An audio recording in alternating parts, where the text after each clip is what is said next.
Hey everybody, I'm Meteorologist Rob Carlmark, and I gotta say the last day or so has been really tough to learn about the news of the missing skiers in the backcountry. And I've been getting asked the question, what is the backcountry? What is backcountry skiing?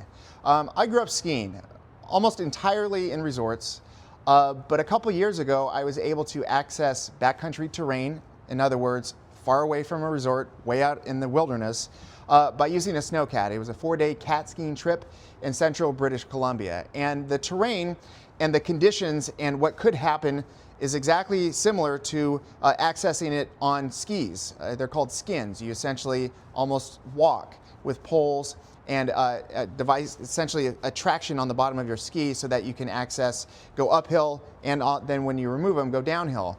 Now, it's very different backcountry skiing versus resort skiing. I have to say that resort skiing, inbounds avalanches with fatalities have happened. They've happened recently. It's almost always after big, heavy snowfall with a lot of wind. These things can happen. They're tragic when they do, but avalanches can happen anywhere in the mountains when you have conditions that are right for that, even in a resort. But the difference is, at a resort, they have a patrolled area. There are ski patrol teams that access the mountain early before guests arrive. They know the troublesome spots. They have devices, remote ways to trigger avalanches. Sometimes they have hand charges, sometimes they use cannons. There's a variety of things. They want to basically disturb the snow and trigger an intentional slide so that way it's not intentional. So that way they've cleared the terrain and they know exactly what's going to happen. Sometimes they do something called ski cutting, where they go across the top of a steep avalanche-prone trail or area and try and trigger it themselves. Now, backcountry skiing is much, much different. People that access this kind of terrain, they know what they're getting into for the most part. They are digging snow pits to see what the snow is like at various depths. They're looking for weak layers where it's kind of slick and then everything on top of that will move all at once.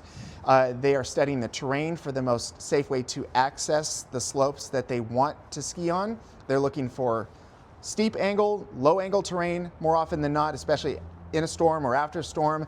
And there's just a lot more research and education that goes into it. It's not something you can just start up right away. You also cannot do it alone. If something happens, who will rescue you? There's so many more elements that happen in the backcountry that just elevate the risks one after the other after the other.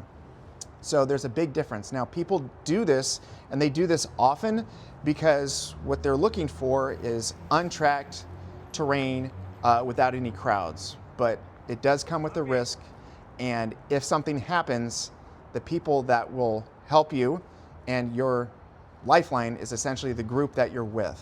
So again, the two are very, very different. They all have risks, but backcountry skiing inherently just has many, many more risks.